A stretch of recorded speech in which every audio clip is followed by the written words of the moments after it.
देखिए, प्रधानमंत्री जी के आज संबोधन को बड़ी डिटेल में हम सब ने सुना और सुनने के बाद मैं बस एक ही चीज़ कहना चाहूँगा कि देश के सुप्रीम कोर्ट, उच्चतम न्यायालय को बहुत बहुत शुक्रिया अदा देशवासियों की ओर से, दिल्ली वासियों की ओर से, सुप्रीम कोर्ट को, देश के उच्चतम न्यायालय को, हमारे ऑनरेबल जजेस को बहुत बहुत शुक्रिया अदा जिन्होंने लगातार बीते कुछ दिनों से वैक्सीन की नीति पर चल रही हेयरिंग में केंद्र सरकार को लताड़ा, डांटा और एक केंद्र सरकार की तरह काम करते हुए देश में हर व्यक्ति के लिए वैक्सीन मुहैया करानी, उपलब्ध करानी और वैक्सीन लगाने का काम उनको सौंपा, जो जिसकी जिम्मेदारी उनकी थी।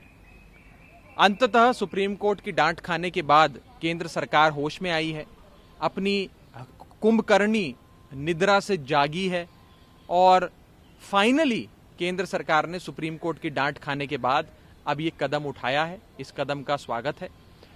देर आए दुरुस्त आए।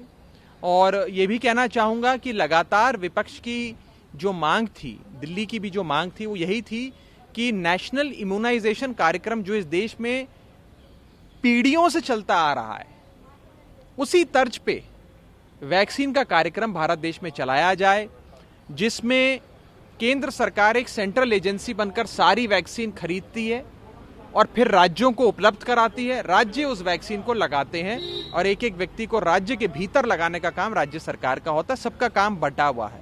इस देश में जो नेशनल इम्यूनाइजेशन कार्यक्रम आज से पहले लागू हुआ, उसी को लागू करने की हमारी मांग थी। सुप्रीम कोर्ट के फटकार के बाद केंद्र सरकार जो लगातार इस मांग को, राज्यों की मांग को स्वीकार नहीं कर रही थी, सुप्रीम कोर्ट की डांट के बाद उन्होंने इस मांग को स्वीकारा है। मैं देश के सुप्रीम कोर्ट का ऋणी हूं, भारतवासी देश के सुप्रीम कोर्ट के ऋणी हैं और उन्हें बहुत बहुत शुक्रिया अदा देते हैं। देखिए, जैसा कि मैंने कहा, यही सुप्रीम कोर्ट का भी कहना था कि सरकारी वैक्सीन की जहां तक बात है, उसके लिए एक एजेंसी होनी चाहिए जो सारी वैक्सीन खरीद के लोगों को लगाने के लिए राज्यों को मुहैया कराए। सुप्रीम कोर्ट की डांट फटकार के बाद अंततः अपनी कुंभकर्णी निद्रा से केंद्र सरकार जागी है और केंद्र सरकार ने ये फैसला लिया है। सुप्रीम कोर्ट के हस्तक्षेप इंटरवेंशन के बाद, एक जुडिशियल इंटरवेंशन के बाद अंततः केंद्र सरकार ने ऐसा फैसला लिया है। इस फैसले का हम स्वागत करते हैं और मुझे बस इतना ही इस पर कहना है कि वैक्सीन की उपलब्धता पे जहाँ तक सवाल है, क्योंकि इस समय देश में उत्पादन वैक्सीन का बहुत अच्छी मात्रा में नहीं हो रहा है। जितनी ज़रूरत है उतना उत्पादन अभी देश में प्रोडक्शन वैक्सीन का नहीं हो रहा है। तो किस प्रकार से ये वैक्सीन खरीदी जाएगी, कहाँ कहाँ से आएंगी, कौन कौन सी डोजेज होंगी, उस पर भी केंद्र सरकार थोड़ी रोशनी डाले, वो अच्छा रहेगा। लेकिन कुल मिलाकर सुप्रीम कोर्ट के हस्तक्षेप के बाद, केंद्र सरकार को डांट के बाद फाइनली केंद्र सरकार ने ये जो कदम उठाया है, इसका हम स्वागत करते हैं। आखिरी साल पर गरीब कल्याण अन्न योजना को दिवाली तक के लिए बढ़ा दिया गया है। अब 80 करोड़ जो गरीब हैं उनको फ्री राशन इस योजना के तहत मिलता है। बस मैं इतना ही कहना चाहूँगा कि दिल्ली के अंदर गरीबों को राशन मिलने के लिए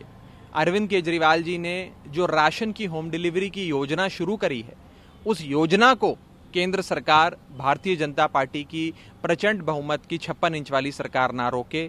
अगर इस देश में pizza, burger, fridge, washing machine तक की होम डिलीवरी हो सकती है, तो हमारे गरीब लोगों की, गरीब जनता के राशन की भी होम डिलीवरी होनी चाहिए। अगर अरविंद केजरीवाल देश के गरीब के लिए कुछ करना चाहते हैं, हमें उनके हाथों को मजबूती देनी चाहिए, ना कि उन्हें रोकना चाहिए।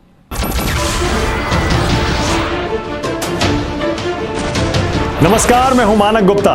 अगर आपको हमारा ये वीडियो पसंद आया हो तो इसे लाइक और शेयर जरूर करें और हां, हमें सब्सक्राइब और फॉलो करना ना भूलें ताकि आप देश और दुनिया की कोई खबर मिस ना करें।